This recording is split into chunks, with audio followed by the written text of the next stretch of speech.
This is Eric Deters, and we're going to talk about a remarkable book that he has called The Butcher of Pakistan. But Eric Deters is a lawyer, in fact, a famous lawyer. He is sometimes known as the courtroom bulldog, at least that's what he was called in the press.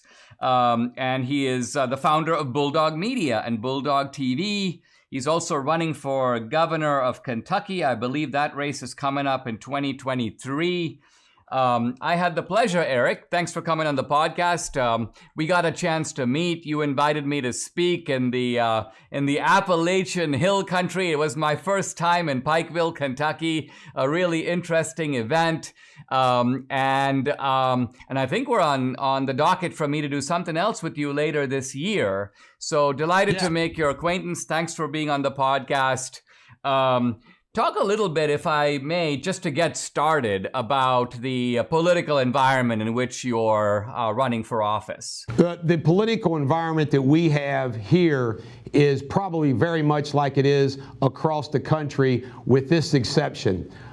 President Trump won Kentucky by large margins. So we are a red state. We have two Republican United States senators, but we have a Democratic governor because Governor Bevin, the prior governor, was defeated because he made everybody mad. It's a personality, to be candid with you. But the environment that we're in Kentucky mirrors the country in the fact that the Kentucky media and the Cincinnati media market, because we're in northern Kentucky, mirrors all of the woke media across this country. So while Kentuckians are conservative, libertarians, freedom-loving, we have to deal with the woke media. And that comes from the Courier-Journal out of Louisville. It comes from the Cincinnati media market, the Lexington media market. So we're in that environment that we have to fight. So as a candidate as a Republican running for governor, I'm in that. That's where we are. I want to focus on your book, which I'm in the middle of, but it is I gotta say, it's a mind-blowing book. It's, on the face of it, not really a book about politics. You're dealing with a medical scandal and you're representing victims of a medical scandal. But as you dive into the book, you realize it's very political. It involves the medical establishment. It involves judges. It involves all kinds of, it's almost a kind of, I don't know if the term deep state is appropriate here, but that's the name that jumped to mind. So let's begin by you just, as a lawyer, just let people know, what is this book? It's called The Butcher of Pakistan. It's about a guy named Dr. Abu Bakr Durrani. Tell us about him.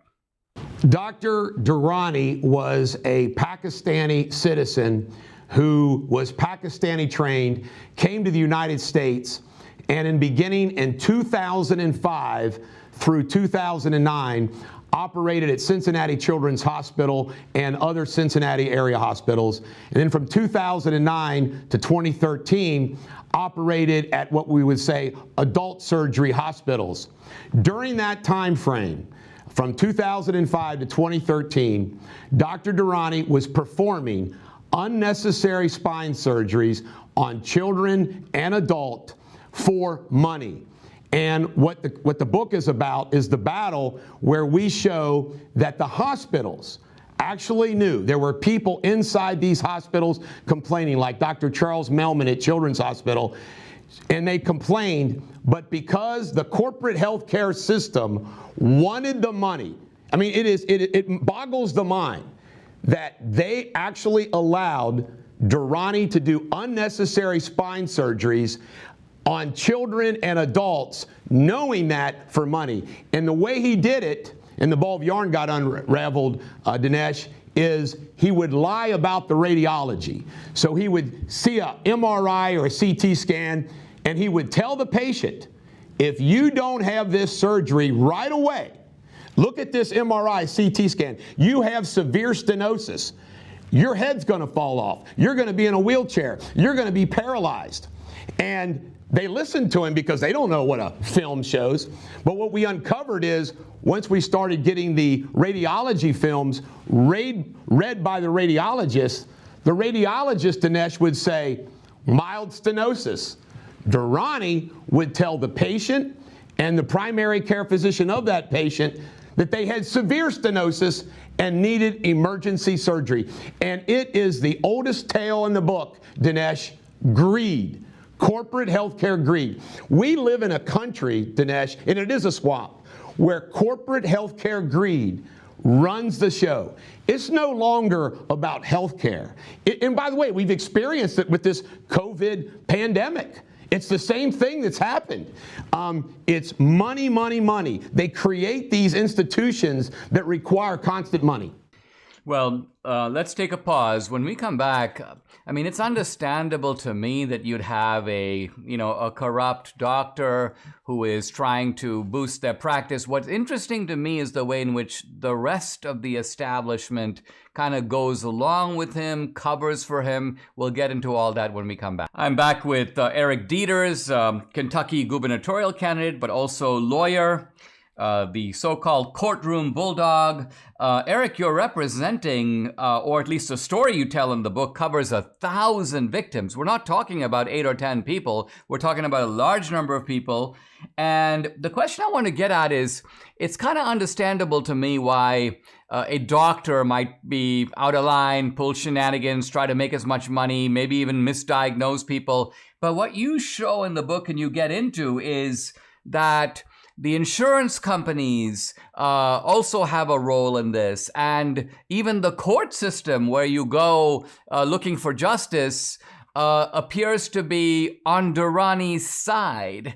That's a little bit harder for people to understand. Why would that be the case? So talk a little bit first about what happened when you took this to court, and then let's try to explore how the system could be corrupted in this deep way. Well, what we did when we started finding about these cases, we took the information to the United States Attorney in Cincinnati, and they actually indicted him, and he fled the country back to Pakistan. However, all of the litigation kept moving forward. But here is what we found. And you're going to relate to this, Dinesh, because you know, and what you do and speak about every day, you've got the Democratic Party, you've got media, you've got tech. So in this situation, what we found out as we moved forward in the litigation is the largest defense firms in the Cincinnati area in the state of Ohio represented these corporate healthcare systems in the hospitals. In addition to that, these same law firms control the judiciary in the state of Ohio, in Hamilton County. Maureen O'Connor, for example, the Chief Justice of the Ohio Supreme Court. So what we found is that you literally are not just fighting the other side, Durrani, but you're fighting the largest law firms, the largest employers. These hospitals are the largest employers. And you can't make this up, Dinesh. This is the first interview by any news media in the Cincinnati area or national. Dinesh D'Souza is the first interview I have had about this story because the tri-state media, their number one advertiser, the hospitals. So this story, as extraordinary as it is, and by the way, in the court system, for the first time in American legal history, Dinesh, they sealed our verdicts, and we won $161 million in verdicts and counting. Meanwhile, the largest medical health insurance company in the world, Medical Protective, we have a claim going forward against them for fraud. By the way, they're owned by Berkshire Hathaway and Warren Buffett, who donated $4 billion last year to charity, but refuses to pay these people the $42 million under the insurance policy. So we have literally, in addition to that, I had to fight the Bar Association in Kentucky and Ohio because they're controlled by the large law firms. And I had to retire both in Kentucky and Ohio. I still manage the law firm, which has my name, but I had to retire because they came after me. That's why I relate to Trump, Dinesh. I mean, I've been attacked from all sides for the cause of justice. I mean, Eric, I just got to read this line from your book. During this battle, I was suspended, retired, went broke, served time in jail for contempt, fighting for trials, was banned from the courtroom, banned from the courthouse, considered suicide out of spite and frustration, fought 2 state bar associations, betrayed by friends and family, including my father, my brother, and the Hamilton County prosecutor, had the IRS criminal division sent after me, almost lost my arm, and nearly died from an infection, and yet kept the trust of 580 clients, financed the battle by borrowing and paying back millions, and to this day I still stand. Well, I mean, Eric, this raises almost a character question. I mean, you are the bulldog, aren't you? I am, and you know, what you just read makes me emotional because I relive all of that, and all of that is true. I mean, the Kentucky Bar Association sicked the IRS criminal division against me, claiming that I was getting, well, obviously getting too much income as a retired lawyer. And when I did what all the lawyers tell you not to do, I explained it to the IRS criminal investigators, and I haven't heard from them.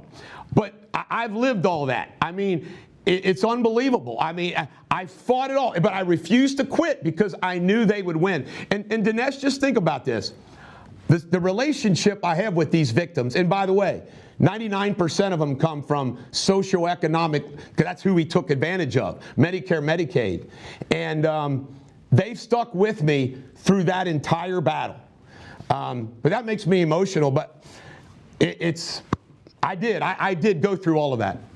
Let's take a pause. When we come back, I want to talk about the strategies that are used in order to deny people their due. In other words, delays.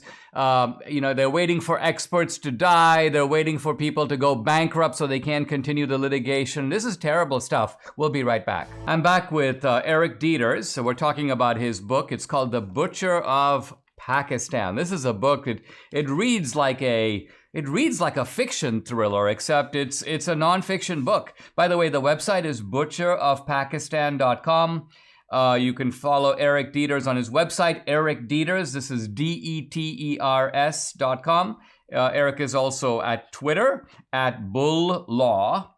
Eric, let's pick it right up where we left off. I mean, what I find it fascinating is that even though you won a bunch of verdicts, some of these trials appear to be dragging out for years.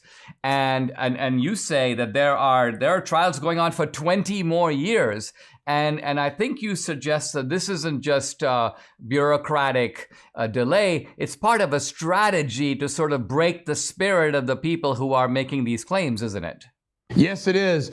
Judge Mark Schweikert tried these cases one at a time, and it would have taken 40 years. The current judge, Judge Guy Reese, is now trying cases 3 at a time, which helps. But here's what the whole strategy of these defense lawyers are, medical protective, the hospitals and everything else. Their strategy is to drag it out to where we give up. We run out of money, which will never happen. I've told these people I will live in a barn before we stop this fight. But here are some of the things that they do. They appeal. They file motions to reconsider. They delay any type of thing. They say they're not ready for trial. We actually had to wait under Mark Schweikert. He wouldn't sign the judgment entries after our trial victories and delayed it for a year. Then COVID happens. That was a 1.5 year delay. I mean, they do it's the standard thing, delay and deny. And then they suppress the information because the media doesn't cover it, so you're fighting the battle, in a closet. I mean, people do not understand, and they need to understand that the system in this country, it's not just the criminal justice system. This reflects on the civil justice system. Everybody talks about this amendment and this amendment. What about the 7th Amendment? Yeah, I mean, what you seem to have here is a different kind of triangle. In this case, you've got the courts, you've got the insurance companies, and you've got the media. And they all appear to be, I mean, you would think normally if you've got a corrupt doctor from Pakistan, he's been doing unnecessary surgeries, and you can demonstrate the point by just looking at the medical film and going, listen, this is not a guy who is in immediate need of surgery, and yet they did it on him, and look at the effect. I mean, this is it seems to me we're witnessing, and I'd like you to just comment on the broader point.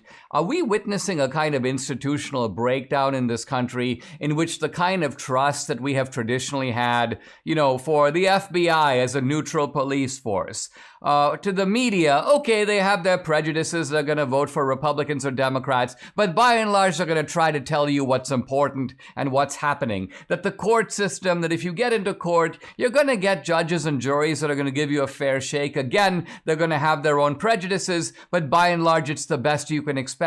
But I think what you're saying is that that is not the case, that a combination of economic and perhaps even political motives are working together to give us the kind of corruption that we expect only happens in basket case countries. I get so angry when I watch the vilification of our police in this country, and they make it all of this racial issue of injustice. I can tell you, Dinesh, that the civil justice system in this country is corrupt as can be. My finest hour in this whole litigation was what I did stop this guy from doing further surgeries, thousands of more. Does that get rewarded? No, it gets punished. You can't make this up. We would get complaints from the opposing counsel to the Bar Association. What do? They investigate them fully. Every time we file a complaint against their misconduct, which is all the time, they say, well, we have to wait till the litigation is over. It truly is, in this country, the entire court system, the entire justice system, as exhibited by this case, the FBI and the Justice Department, needs a thorough overhaul. It really does. And it's David versus Goliath every day, not just when a police officer does something wrong. I'm talking about anybody and everybody that walks into the courtroom and wants a trial. Can you imagine? The only people, Ohio has this rule. Ohio Supreme Court has a rule. Every case has to be tried within 3 years. These cases are going on 10 years and counting. So the Ohio Supreme Court, led by the corrupt Maureen O'Connor, ignores their own rules. So what do? Could they give us more judges? Yes. No, they don't.